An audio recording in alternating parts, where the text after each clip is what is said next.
Mr. Counihan, what would you say would be the best way to define success of the Affordable Health Care Act?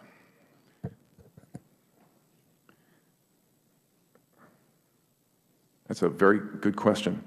I think it's several things. I think one would be reduction uninsured. Okay, well, let's talk about that, because I think that's think probably how you would define that. I mean, I think it's multidimensional. Okay, but let's start with that, because that's an important topic.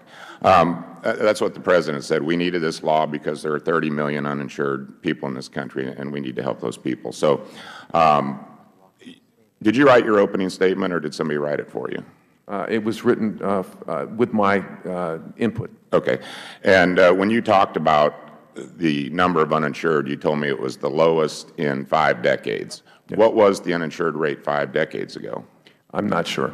Okay, how do you know that it's the lowest if you don't know what that was, and how can you tell us today, tell this committee, that we have the lowest rate of uninsured in 5 decades? When we asked, I think Mr. Mulvaney asked if you could tell us within 1 million or even within 5 million, and you didn't give us an answer. Can you give me an answer now? What I can tell you, and I'm happy to provide this as part of my statement, is that each of the data that has been cited has a reference point to where that came from.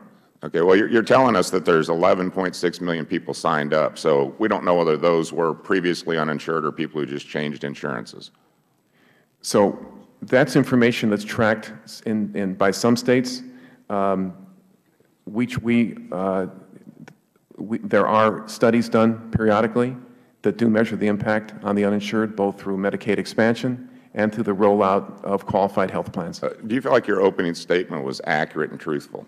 Yes. Okay, so your claim that we have the most uninsured can't be substantiated by you today because you can't give us any numbers. So are you just theorizing that that's the truth, or is that the truth? No, every piece of information in my testimony, my opening statement, was qualified and cited to a specific data source. Well, we worry a little bit about propaganda, because this was a really unpopular law when the President tried to pass it. He had to cut all kinds of deals to get the votes to pass it, and then the IRS had to change the rule that the Supreme Court's going to be looking at here in a few weeks, King and Burwell. Very important, and we'll talk about that for a minute, too.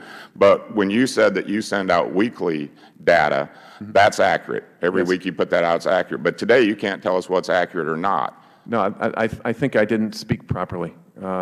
What I said was that in my opening statement, whenever there was a reference to information or to data, that it was cited. Okay. Well, if you were the President, you'd want to make your program look good. And so by saying that you have the lowest number of uninsured in 5 decades, that's obviously an attempt to say, hey, this thing's working. But when we ask you those numbers, you can't give them to us. So is this just propaganda? Is this the President trying to make his bill or his law look better than it is? What I tried to say, and perhaps I didn't say it as clearly as I should, is that any data or information that I share with this committee has to be spot on. I believe that one of the other members of the committee. Okay, are the weekly reports spot on? They are. Okay, gosh, there just seems to be a disconnect here, because every week you can give spot on data, but today in our committee you can't tell any of us spot on data. I think I gave some spot on data, sir. It would be squeezed in between a lot of non-answers. I asked you earlier, how do you get the money back from the illegals who have gotten, or the people you can't verify should be getting health care? And I don't think you had time to answer. Mr. Jordan brought it up as well. How do we get the money back that was given, subsidies that were given to people illegally? What I tried to describe, sir, was the process that we use that's very specific to verify people's eligibility. How do we get the money back? And the specific specific your point about getting money back would relate to how much money's been inappropriately spent. And I don't know the answer to either one of those two. I don't have the facts behind that. Yeah.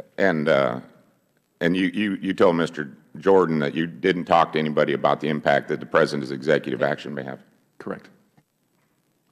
Okay, it sounds like something we might want to be concerned about, because it sounds like we're talking with a lot of money. And you said Secretary Burwell handled the issue of what's going to happen or not. Yes. In Secretary Burwell. Yeah. Okay, so you don't have an opinion on that? These 11 million people that you're here today saying that this law has been a success because you're helping cover, you don't have an answer for them if the Supreme Court strikes down the subsidies from the employees? The Secretary has spoken for us. And what she said is that they don't have a plan. They don't need a plan. Do you all know something we don't know about the Supreme Court decision? The Secretary has spoken for us. I don't have a comment on that issue, Are sir. you comfortable with her answer? I mean, you got to be able to think for yourself. Does that make you feel a little bit nervous about what might happen if it's not ruled in your favor? I'm very comfortable with the Secretary's answer. All right. Thank you for your time.